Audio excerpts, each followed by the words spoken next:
Ada yang petikai, kenapa madu tualang ni mahal sangat ah? Dah lah free dapat dalam hutan. Kalau korang tahu realiti di sebalik setiap titisan madu ni, pasti korang tak petikai lagi. Sebab orang cuma nampak harga je, tapi tak nampak nyawa, peluh dan bahaya yang jadi harga sebenar. Bayangkan, madu tualang ni bukan diperah dari ladang. Ianya dituai dari pokok yang tinggi. Bukan 90 kaki, kadang lebih 100 kaki tinggi pokok tu. Salah langkah, pindah alam cerita dia. Lebah liar bukan seekor dua, ratusan. Punya pedih kulit tu disengat lebah. Bukan sakit yang rasa dah, sampai kebas terasa badan tu. Setiap tuaian ambil masa berjam-jam bawah panas terik matahari.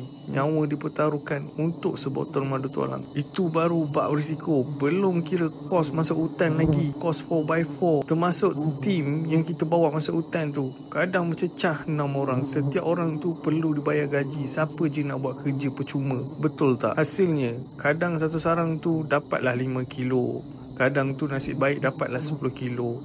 Kalau kena musim dapatlah 20 kilo sesarang. Tapi itulah, banyak masa balik tangan kosong je. Lebah ada, madu pula yang tak ada. Modal kos operasi hangus macam tu je. Madu tualang ni tak boleh diternak, tak boleh diulang proses.